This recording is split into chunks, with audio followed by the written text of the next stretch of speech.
안녕하세요. 저는 몇 년 전에 제 인생에서 절대 일어나지 않을 것 같던 일을 겪게 되었습니다. 세상에 이런저런 일이 많이 일어난다고 하지만 이번 일은 정말 예상도 못했었어요. 4대 독자, 5대 독자, 독자 집안이라는 말 여러분들도 많이 들어봤을 거예요. 저는 처음에 독자 집안에 관심이 전혀 없었는데 이 일로 인해 독자 집안에 대한 반감이 들기 시작했어요. 제가 이렇게 독자 집안을 싫어하게 된 건 하나밖에 없는 딸아이가 결혼하면서부터인데요. 저는 평범한 집안에 태어나 평범한 집안의 아내를 만났고 지극히 평범하게 회사를 다니면서 딸아이 하나를 낳고 화목한 가정을 꾸렸어요. 이렇듯 저희 가족은 너무나도 평범한 삶을 살고 있었습니다.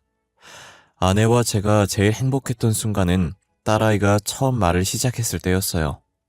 다들 처음 자식이 말하려고 할 때 제일 먼저 무슨 말을 내뱉을지에 대한 관심이 많잖아요. 저와 아내도 다른 사람들과 다를 것 없이 엄마와 아빠 중 누굴 먼저 말할지 견제 아닌 견제를 했었어요. 딸은 그런 저의 마음을 아는지 모르는지 해맑게 웃으면서 입을 오물오물 거리더라고요. 당신 잘 봐. 우리 공주님은 무조건 아빠 먼저 할 거야. 생긴 것부터 나를 똑 닮았잖아. 그건 무슨 논리래? 분명 엄마부터 할 거예요. 당신보다 저랑 있는 시간이 훨씬 많았거든요. 내가 그동안 엄마라고 불러보라고 얼마나 가르쳤게요? 저와 아내는 딸을 내려다보면서 유치한 신경전을 벌이고 있었어요. 그러다 딸이 한참을 오물거리더니 진지한 얼굴로 엄빠라고 하더라고요. 처음에 엄이라는 소리를 듣고 아내가 웃으면서 제게 손가락질을 하는 거예요. 그러다 이내 딸이 빠라는 소리를 냈고 저는 환호를 했어요. 딸이 엄마 아빠 싸우지 말라고 공평하게 말해줬다면서 견제하고 있던 둘은 어느새 딸이 천재지 않을까 서로를 얼싸안고 울었던 기억이 아직도 어제 일처럼 생생해요. 저희는 정말 딸밖에 모르는 딸바보들이었어요. 어릴 때부터 부모에게 사랑을 듬뿍 받아야 커서 시집을 가도 시댁 식구들한테 사랑받는다고 외동딸을 신주단지 모시듯이 애지중지 키웠어요. 그런 딸이 어느새 이렇게 컸는지 벌써 어른이 되어 결혼할 남자가 있다고 저희 앞에 데리고 온 거예요. 딱 봐도 딸아이보다 나이가 더 많아 보였고 게다가 얼굴이 어딘가 낯이 익는 거예요. 아니 너 정환이 아니니? 그 왜 빨간 지붕 2층 집에 사는. 역시 아빠도 우리 오빠 알고 있구나. 우리 동네에 오빠 집안 모르는 사람이 없더라. 당연한 거 아니야. 5대 독자 집안으로 얼마나 유명한데. 그래서 네가 결혼할 남자가 진짜 정환인 거야? 왜? 오빠랑 결혼하면 안 돼? 오빠 되게 착해. 나한테 잘해줘. 아빠처럼 다정하고 내가 하고 싶다는 거 다 해줘. 딸이 결혼할 남자라고 데리고 온 남자는 다름 아닌 동네에서 소문이 자자한 5대 독자 집안의 아들이었어요. 제가 독자 집안에 아무 관심이 없었는데 막상 딸아이가 독자 집안 아들을 데리고 오니 걱정이 되더라고요. 더군다나 저희 딸아이도 28살로 결혼 정년기였는데 그 남자는 34살로 나이 차이가 조금 났어요. 솔직히 그 집안이 돈도 좀 있는 걸로 알고 있거든요. 부유한 집안이면 연애를 못하면 선이라도 봐서 결혼을 일찍 하는데 저 정도 나이까지 결혼을 못했다면 분명 결혼을 못한 이유가 있을 거라는 생각이 들었어요. 그래서인지 별로 달갑진 않았지만 딸이 너무 좋아하는 눈치라 상견례라도 해보기로 했어요. 그렇게 상견례 날짜를 잡고 그 남자의 집안과 마주하게 됐는데 사돈될 사람의 태도가 너무 불쾌했어요. 안사돈은 자리에 앉는 순간부터 팔짱을 끼고 저희를 무시하는 태도를 일관했어요. 저희가 무슨 말을 해도 언짢다는 듯한 표정으로 있더라고요. 집이나 혼수는 하지 않는 걸로 합시다. 저희는 며느리를 데리고 살 생각이거든요. 자식이라고는 아들 하나뿐인데 아들이 저희를 데리고 살면서 보살펴야 하지 않겠습니까? 그래도 아이들 의견은 들어보지도 않고 마음대로 정하는 건 아닌 것 같아요, 사돈. 계속 같이 살라는 거 아닙니다. 손자 낳을 때까지만 저희가 데리고 살겠습니다. 아들만 낳아준다면 언제든 분가를 시켜줄 생각입니다. 물론 집도 저희가 마련해주고요. 그렇게 하도록 할게요. 제가 아들만 낳으면 되는 거잖아요. 지혜야, 아들 낳는 게 말처럼 쉬운 줄 아니? 너가 아들 낳고 싶다고 해서 다 아들 낳는 거 아니야. 아들, 딸 골라서 낳을 수 있는 것도 아닌데 애가 무슨 자신감으로 이래? 확률은 반반이잖아. 어떻게든 되겠지. 한 번에 아들이 나올 수도 있는 거잖아. 고지혜, 얘가 아까부터 철없는 소리 하네. 그게 그렇게 쉬운 거였으면 옛날 사람들이 아들 못 낳는다고 고생을 왜 했겠어? 아, 여보, 그만해. 지혜가 하자는 대로 해줘. 저렇게 결혼하고 싶어 하는데 어쩌겠어. 너 대신 나중에 아들 못 낳으면 우리 원망하지 마. 알겠어? 저는 안 싸던 태도에 딸이 잡혀 살 것 같아 말리고 싶었지만 딸이 너무 좋아해서 말리질 못했어요. 그리고 시집가서 경험을 해봐야 깨닫는 거지. 그전까지는 절대 저희 말을 이해 못할 것 같았어요. 딸은 그렇게 제 발로 사람들이 다 피한다는 5대 독자 집안에 시집을 가게 되었어요. 사람들이 피하는 데에는 다 이유가 있을 텐데 딸을 굳이 그 집에 시집을 가서 고생을 하더라고요. 딸은 결혼 전에도 결혼하고 나서도 꾸준히 하루도 안 쉬고 매일같이 운동을 했었어요. 평소에 죽기보다 한약 먹는 걸 더 싫어했던 아이였는데 한약도 하루도 안 거르고 먹더라고요. 네가 어쩐 일로 한약을 다 먹어? 우리가 사주는 한약은 안 먹더니. 요즘 보니까 운동도 하루도 안 빠지고 하는 것 같던데. 아, 이거 아들 낳게 도와주는 한약이래. 2달 동안 꾸준히 마시라고 하길래 먹는 중이야. 운동은 아무래도 아이 가지려면 체력이 좋아야 할 것 같아서 하는 거지. 아휴, 네가 이렇게 노력하는 거 김서방은 알고 있어? 한 사람만 노력해서 되는 게 아닐 텐데. 김서방은 뭐하고 있는데? 아휴, 같이 운동하지 그래. 오빠는 일하고 와서 힘들다고 지금 컴퓨터 게임하고 있어. 뭐든 스트레스가 제일 적이잖아. 그래서 게임하길래 아무 말 안 할 테니까 스트레스 실컷 풀라고 했어. 대단하다, 대단해. 그놈의 아들이 뭔지. 요즘은 딸이 대세라던데 굳이 꼭 아들을 낳아야겠대. 독자 집안이잖아. 우리가 대를 끊어버리면 안 되지. 아빠 도와줄 거 아니면 저리 가. 운동해야 하는데 아빠가 계속 말 걸어서 집중이 안 되잖아. 저는 그런 딸이 안쓰럽지만 사돈이 아들 낳으라고 얼마나 부추기면 저러나 싶었어요. 평소엔 귀찮아서 운동도 안 하던 애가 아들 하나 낳겠다고 저렇게 열심히 하는 거 보니 짠했어요. 제가 대신 해줄 수 있는 것도 아니니 조용히 지켜보는 것밖에 할 수 없었어요. 아내도 딸이 저희 집 올 때마다 몸에 좋은 음식들 해주는 것밖에 할 수 없다고 늘 한숨만 쉬었어요. 그런데 좀처럼 딸의 임신 소식이 들리지 않았어요. 시간을 흘러서 28살이었던 딸은 벌써 35살이 되었고 양손 가득 짐을 들고 저희 집에 왔더라고요. 어찌나 울었던지 눈이 퉁퉁 부어서 제대로 뜨지도 못하고 있었어요. 지혜야, 어머 우리 딸, 꼴이 이게 뭐야? 너 울었어? 손에 든 짐들은 또 뭐고? 설마 너 집에서 쫓겨난 거야? 그런 거야? 집에서 쫓겨났다니? 그게 무슨 말이야? 어디 보자 우리 딸. 아유, 얼마나 울었으면 애가 눈도 못 뜨네. 이게 무슨 일이야 도대체? 엄마, 아빠, 나 집에서 쫓겨났어. 어머님이 대 끊으려고 작정했냐고. 나보고 꼴 보기 싫다고 나가래. 더 웃긴 건 뭔지 알아? 오빠가 나 몰래 바람 폈더라. 바람도 모자라서 애까지 있더라고. 제 딸이 7년 동안 아이를 못 낳자 사돈이 일방적으로 저희 딸을 집에서 쫓아내고 사위가 몰래 바람 펴서 낳은 자식을 집안으로 데리고 왔다고 하더라고요. 딸은 숨 넘어갈 듯 울다가 다시 입을 떼는 거예요. 사실 내가 3년 전에 자궁에 물혹이 생겨서 제거 수술을 받은 적이 있거든. 나는 혹시나 난임으로 오해받을까봐 수술했다는 거 가족들한테 숨겼는데 어머님이 최근에 내가 수술한 걸 아신 거야. 뭐? 너 자궁에 혹 났었어? 시부모한테는 그렇다 쳐도 우리한테는 왜 얘기를 안 했어? 걱정할까봐 그랬지. 지금도 봐. 놀라서 난리잖아. 그래서 내가 산부인과 검진도 자주 받고 몸에 좋다는 약도 먹었었단 말이야. 그런데도 임신이 안 되는 거야. 그래서 아무 말도 못하고 나왔어. 야, 이 미련 곰탱아. 애가 누굴 닮아서 이렇게 미련하게 굴어? 그래도 우리한테는 말했어야지. 혼자서 얼마나 힘들었어. 저희는 딸의 말을 듣고 다시 병원으로 데리고 갔어요. 현재 딸의 상태도 볼 겸 정말 그 수술로 인해서 임신을 못하는 건가 확인하고 싶었거든요.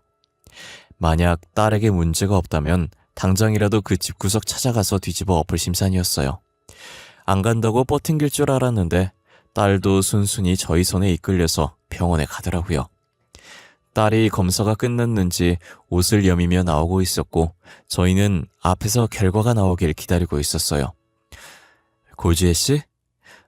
저희가 꼼꼼히 검사를 해봤는데요. 원인 불명의 난임인 것 같아요. 혹시 모르니 남편도 같이 검사를 받는 게 어떻겠어요? 지혜 씨가 원인이 아닐 수도 있어요. 그래, 지혜야. 김서방도 와서 검사를 받아보라고 하자. 만약에 너가 문제가 아닌데 이렇게 쫓겨난 거면 억울하잖아. 아니야, 아빠. 내가 문제 맞을 거야. 오빠는 이미 직장 동료랑 바람 펴서 애까지 낳아왔잖아. 만약 남편한테 문제 있었으면 저렇게 애를 낳아왔겠어? 그냥 합의 이혼 해줄래. 그만 가자, 집에.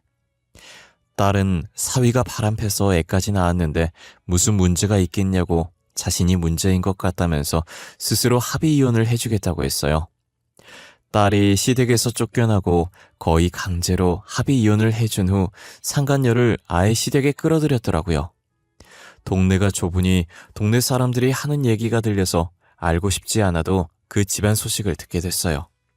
그러다 한날은 아내가 시장에 장 보러 왔다가 웃으면서 들어오는 거예요. 저는 단순하게 장을 싸게 보고 와서 기분 좋아서 웃는 건 줄 알았어요. 왜 그렇게 웃으면서 들어와? 세일하는 거 있었나 봐? 아니, 그게 아니고 글쎄 김서방네 지금 난리도 아니더라. 상간녀가 아들 낳아왔었잖아. 사돈어른이 아들 잘 키우는 게 기특해서 자기가 가지고 있는 고향 땅을 선물로 줬다더라고. 아, 그래? 근데 나 그 집구석 얘기는 안 듣고 싶은데. 우리 귀한 딸 쫓아내고 지들끼리 잘 사는 걸 나 절대 못 봐. 잘 살긴 무슨. 둘이 그 집안에 같이 살긴 했어도 결혼을 안 했었나 봐. 최근에 날짜만 잡아놨었대. 근데 상간녀가 간도 크지. 결혼식 하루 전날에 아들 두고 야반도주를 해버렸대. 뭐? 그럼 결혼도 안 한 여자한테 아들 낳았다는 이유로 고향 땅을 홀라당 넘긴 거야? 야, 진짜 그 사람들도 대단하다. 아들이 뭐라고 그렇게까지 하냐? 그래도 아들 낳아줬으니 된 거네. 저희 딸을 시댁에서 쫓겨나게 만든 장본인인 여자가 아들을 두고 야반도주를 했다는 얘기를 아내가 장 보러 갔다가 듣고 왔더라고요. 저희는 이 소식을 딸한테도 들려줘야겠다는 생각에 딸이 퇴근하기만을 기다리고 있었어요. 딸이 퇴근하고 같이 저녁을 먹을 때 아내가 시장 갔다가 들은 이야기를 그대로 해줬어요. 딸은 그 얘기를 듣더니 콧방귀를 끼면서 씨는 있었다고 심보가 못돼 먹어서 벌 받는 거라고 하더라고요. 저희도 딸의 말에 그런 것 같다고 우리는 그 사람들처럼 되지 말자고 했어요. 그렇게 한참을 배꼽 잡으며 웃고 있는데 딸 휴대폰이 시끄럽게 울리더라고요. 딸의 표정이 굳어져서 보니 딸한테 전화 건 사람이 전 안사돈인 거예요. 저희는 받지 말라고 했는데 딸은 받아서 스피커폰으로 저희가 다 들을 수 있게 해놓더라고요. 아가, 잘 지내니? 아, 내가 생각해보니 좀 심했던 것 같구나. 나한테 며느리인 너밖에 없어. 우리 가족은 너가 다시 우리 집에 와줬으면 하는데. 제가 왜요? 귀한 아들 낳아준 며느리 있으시잖아요. 저는 애도 못 낳고 그 집안에 도움이 전혀 되질 않는 사람인데요. 아, 예. 말도 마. 그 기집애 손주 두고 야반도주 했어. 손주만 두고 간 게 이상해서 검사해봤더니 우리 아들 애도 아닌 거 있지? 아휴, 3살이라 어디다 버리지도 못하고. 그래서 지금 저더러 다시 들어와서 남의 애나 봐라 이 말이세요? 아가, 말을 왜 또 그렇게 하니? 어차피 너도 애 못 낳는 몸 아니니? 마음으로 낳은 아들이라 생각하고 같이 키워보면 안 되겠니? 제가 왜 그렇게 해야 하는지 모르겠네요. 저는 아직도 어머님이 저를 쫓아냈던 장면이 꿈에 나와요. 그 정도로 그 집은 악몽 같은 존재라고요. 다시는 그 집안 근처도 가기 싫으니 연락하지 말아주세요. 저와 아내는 혹시나 딸이 마음 약해져서 불쌍하게 여기고 돌아가면 어쩌지 했는데 전 안사돈에게 딱 잘라서 말하고 끊는 딸을 보고 박수를 치며 엄지를 올렸어요. 딸은 저희를 보고 그저 어깨를 한번 으쓱거리며 밥을 마저 먹기 시작하더라고요. 저희도 딸의 반응에 살짝 웃으면서 밥을 먹었어요. 그러고 1년도 안 지나서 쓰레기 같은 전 사위놈이 10살이나 어린 여자애와 결혼한다고 하더라고요. 동네 친구가 장가를 늦게 가서 딸아이의 나이가 많이 어렸었거든요. 근데 하필 전 사위가 만난다던 그 어린 여자애가 저의 동네 친구의 딸이었어요. 저도 처음부터 알았던 건 아니고 동네 친구가 이번에 딸 결혼하게 됐는데 마음이 좋지 않다면서 술 마시자고 부르길래 한 잔씩 기울이며 이야기 나누다가 알게 된 사실이었어요.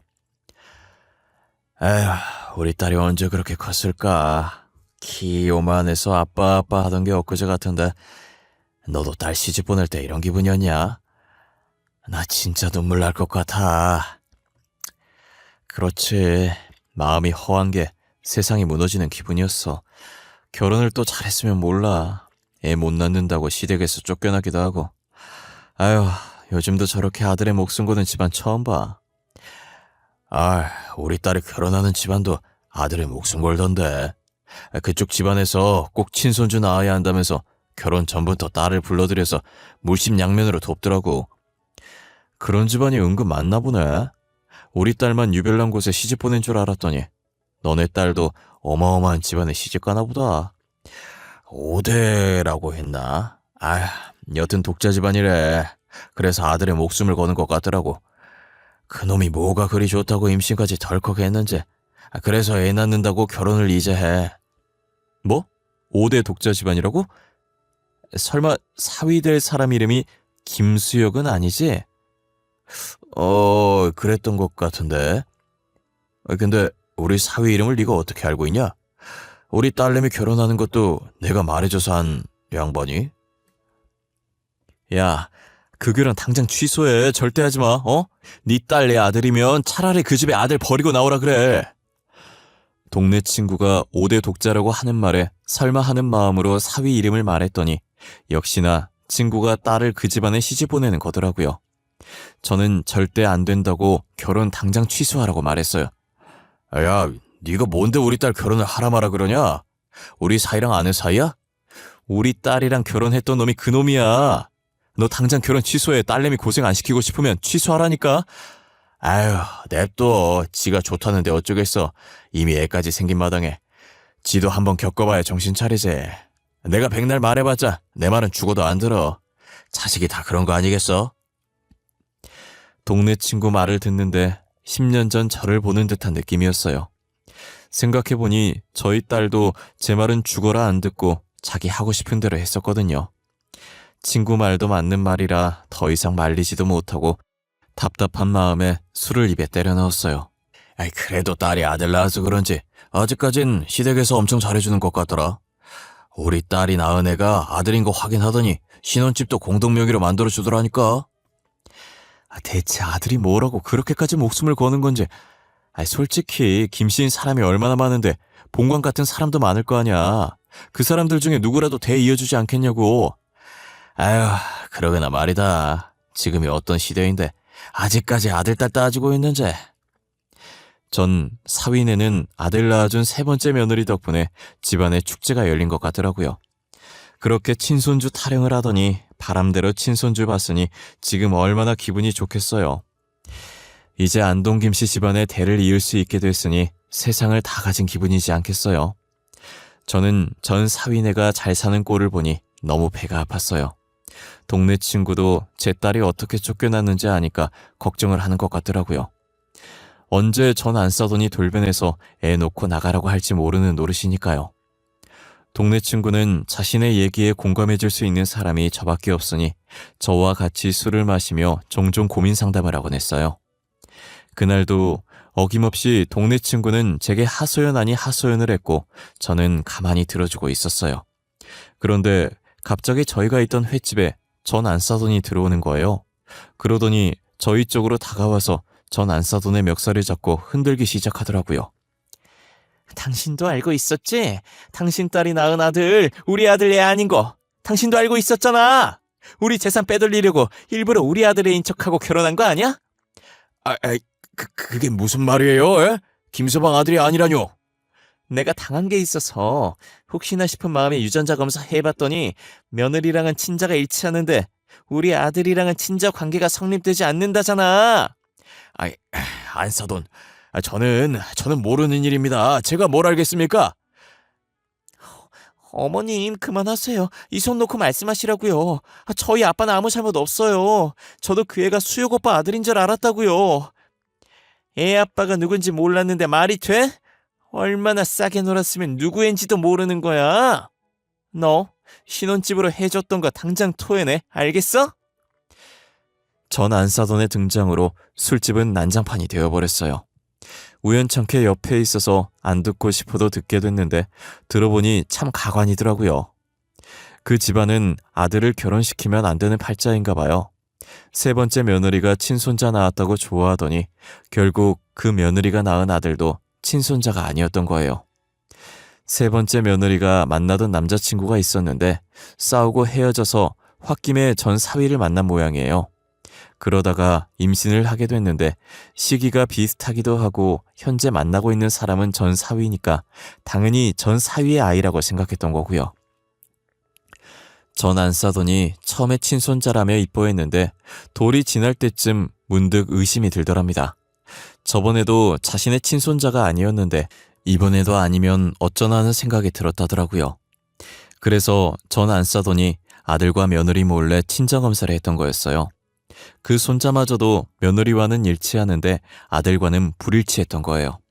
그래서 며느리를 쥐잡듯이 잡다가 동네 친구도 한통속이라는 생각이 들어서 불일치라는 결과지를 들고 불이 나게 저희가 있는 술집으로 달려온 거고요. 어쩌다 보니 바로 옆에서 그 집 사정을 다 듣게 됐네요. 그 집안은 전생에 무슨 죄를 지었길래 남의 자식을 둘씩이나 키워줬을까 싶어요. 아무래도 전생보다는 현생에 지은 죄가 많아서 신이 노하셔서 벌을 준 것 같지만요. 그렇게 아들 타령 해대더니 결국 그놈의 아들 때문에 자기 발목 자기가 잡은 셈이죠. 나중에 들리는 소문에 의하면 세 번째 며느리는 자신의 아이들 데리고 가는 조건으로 합의 이혼을 한 것 같았어요. 이혼했다는 소문을 들은 지 일주일 정도 됐을까 딸과 같이 과일을 먹으면서 TV를 보고 있었는데 또다시 딸에게 전 안 싸더니 전화를 한 거예요. 이번엔 무슨 볼일이 있으셔서 전화하신 거예요? 더 이상 할 말이 더 남았나요? 지혜야, 우리가 그동안 너한테 너무 미안했구나. 괜히 너한테 불임이라고 욕하고 내가 정말 미안했어. 진심으로 사과할게. 갑자기 저한테 사과를 다 하시고 도대체 무슨 꿍꿍이에요? 왜요? 이번에도 다시 들어와서 남의 자식 키우려고 하라고요? 그런 거 아니야. 내가 진짜 미안해서 그래. 그동안 너한테 문제가 있다고 생각했는데 그게 아니었지 뭐니. 글쎄 우리 아들이 무정자증이더라고. 뭐라고요? 무정자증이요? 어머 어떡해. 그 인간 씨 없는 수박이었어요? 아니 무정자증인 건 또 어떻게 알았대요? 직접 병원 가서 확인한 거예요? 우리 아들이 이제껏 친자식이 하나도 없으니 의문이 들었나 봐. 그래서 병원을 가본 것 같더라고. 지금 자기 무정자증이라고 울고 불고 나한테 너 왜 쫓아냈냐고 다시 데리고 오라고 난리도 아니야. 그러게 있을 때 잘하시지. 이미 배는 떠나버렸는데 어쩐대요. 저는 돌아갈 생각 죽어도 없는데. 씨 없는 수박도 받아줄 착한 며느리 찾아보세요. 그 인간이 며느리감 잘 데리고 오더만요. 지혜야, 내가 그동안 미안했다. 반성 정말 많이 했어. 우리 다시 잘해보면 안 될까? 다시 잘해보면 안 되냐는 말은 이럴 때 쓰는 게 아닌 것 같지 않아요? 저는 그 집과 잘해본 적이 없어서요. 맨날 아들 못 낳는다고 구박만 받았던 것 같은데요. 내가 다 미안해. 어리석었던 행동들 다 잊고 새로 시작해보면 안 되겠니? 죄송하지만 그건 안 될 것 같아요. 저는 그 집에서 쫓겨났을 때부터 이미 마음이 떠났거든요. 더 이상 제가 드릴 말이 없어서 이만 끊겠습니다.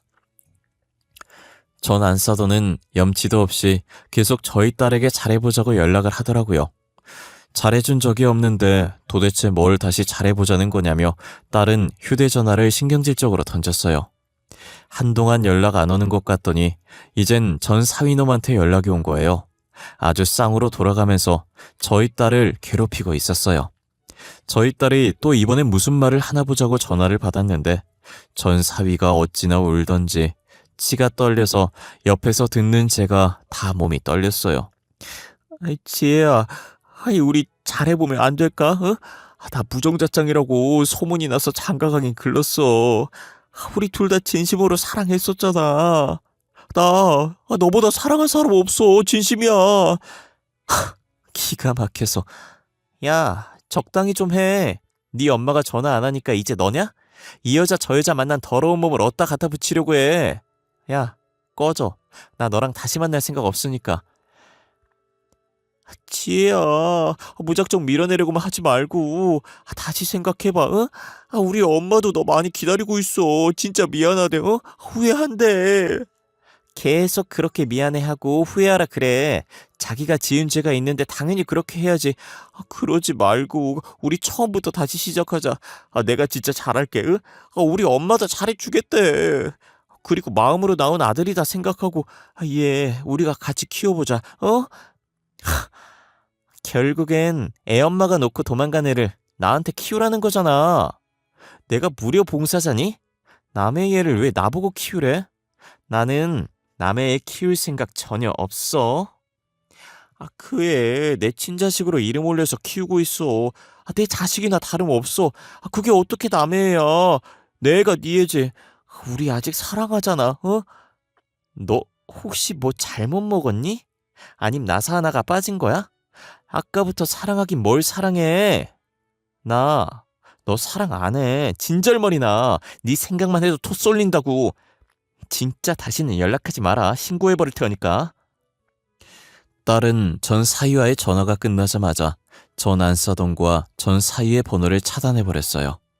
딸이 자신들을 차단했다는 걸 알고 번호를 바꿔서 또 연락이 오는 거예요. 결국엔 딸이 전화번호를 바꿨고 바꾸는 김에 저희한테도 연락 올까봐 아내와 저도 바꿔버렸어요. 도대체 독자 집안이 왜 존재해야 되는지 모르겠어요. 세상이 많이 변해서 이젠 아들, 딸 구분 없는 시대가 온 줄 알았는데 여전히 아들 타령하는 집안이 존재할 거라곤 상상도 못했어요. 솔직히 저희도 독자 집안이었지만 전 안사돈보다 나이 많은 저희 어머니도 아내한테 아들 타령하시지 않으셨거든요. 오히려 공주님 같은 딸 낳았다고 저희 딸을 물고 빨고 난리도 아니셨어요. 나이 있으신 저희 어머니도 그랬기 때문에 더 이상 저런 집안이 없을 줄 알았어요. 아들이든 딸이든 뭐가 그렇게 중요하나요? 다 같은 핏줄들인데 말이에요. 아마 저는 영원히 전 사위 집안을 이해 못할 것 같네요. 애초에 이해해볼 생각도 하지 않았지만요. 저는 그냥 지금처럼 딸을 옆에 끼고 세 가족 함께 행복한 하루하루를 보내고 싶어요. 딸도 더 이상 결혼 생각이 없는 것 같고 그렇다고 혼자 떨어져 살 생각도 없는 것 같아 보이더라고요. 그래서 세 명이서 한 지붕 아래에 지지고 볶으면서 같이 늙어가려고 합니다. 제 이야기는 여기까지입니다. 아마 제 이야기를 듣고 공감하시는 분들도 계실 거예요. 아직까지 저런 독자 집안이 존재하니까요. 저희 딸과 같이 독자 집안에 시집가서 고통을 받고 계신 분들 계시다면 하루라도 그 지옥에서 빨리 탈출하셔서 행복을 찾으셨으면 좋겠어요.